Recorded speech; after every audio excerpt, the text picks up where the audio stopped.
There we go. Hello, and welcome to the first inaugural season of the T-GOW Bloodbowl League. For those that don't know, it's being ran out of Tabletop Gamers of Wolverhampton, and for more information check the description below. But, as you can see, we have 8 teams ready for the league. We'll go through them now, really quick, discuss any particular interesting points about each team, and then we'll get on to the first round of fixtures.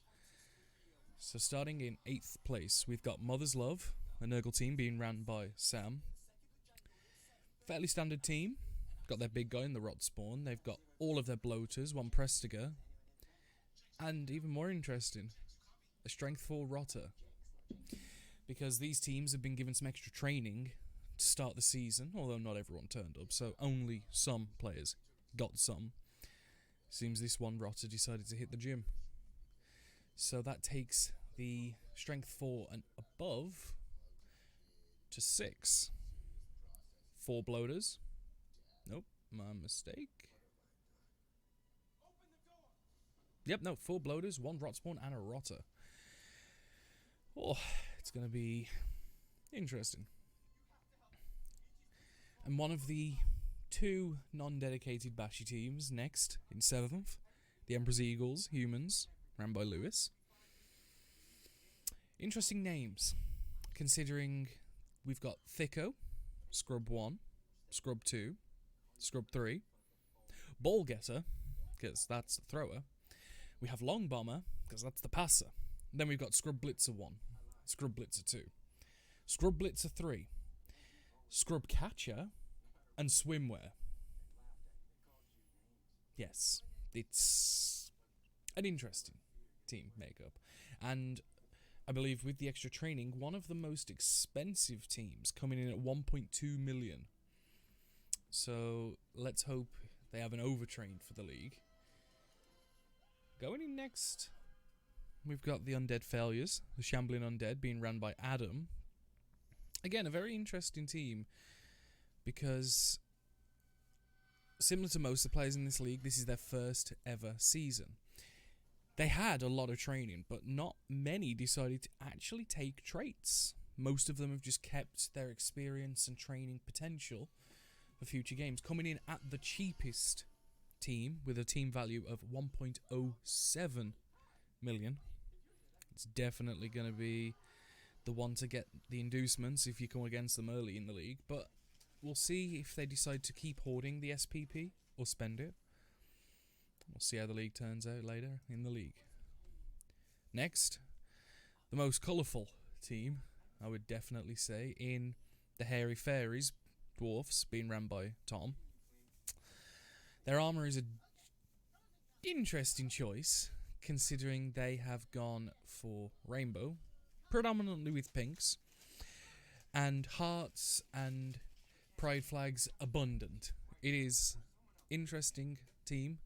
Might put the other teams off. The myriage of colours might confuse those with lesser intelligence, the big guys and such.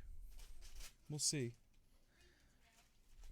Next, going up into 4th position, we got the Daves. Now you may recognise some of these names when we have Grohl, Bowie, Hasselhoff, Tennant, Copperfield, Beckham, Blaine, Attenborough, Arquette, Cross, Schwimmer, and Batista.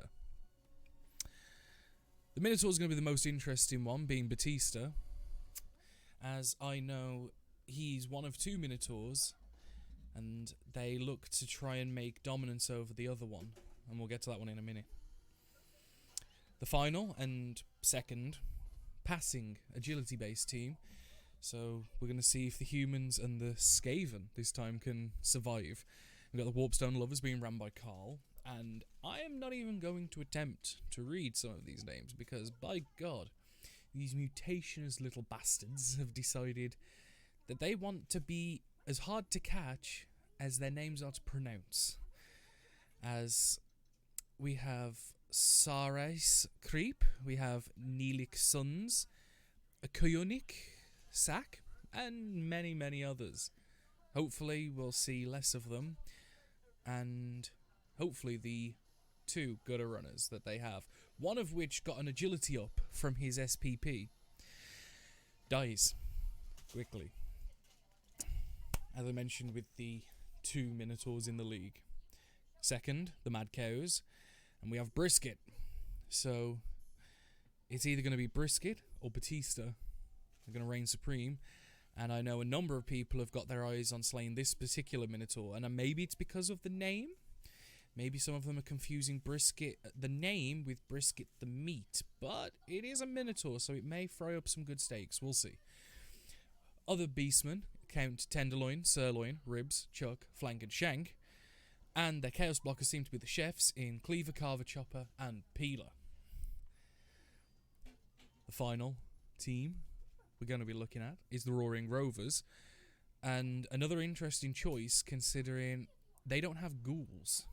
Their runners, non-existent. The only ball players that are reliable and quick are the werewolves. It does mean that every single player has regeneration, but at what cost? So it will definitely be an interesting thing to see how many touchdowns the Roaring Rovers can score. Unless injuries can be done to the werewolves, which would then make it excessively difficult. But that is the league. So to recap, we've got the Roaring Rovers, Necromantics, being run by Danny. We have the Mad Cows, Chaos, being run by Stuart. The Warpstone Lovers, Skaven, being run by Carl. We have the Daves, Chaos, being run by Liam. We have the Hairy Fairies, Dwarfs, being run by Tom. The Undead Failures, Shambling Undead, being run by Adam. The Emperor's Eagles, Humans, being run by Lewis. And Mother's Love, Nurgle, being run by Sam. And I know some of you are going to be interested to know the fixtures for the first round of fixtures that we're going to be playing. And they are as follows. The Undead Failures are going to be playing the Emperor's Eagles. That is going to be a tie between Adam and Lewis. We've got the Mother's Love versus the Hairy Fairies. And for those that aren't aware, that is a brotherly fight.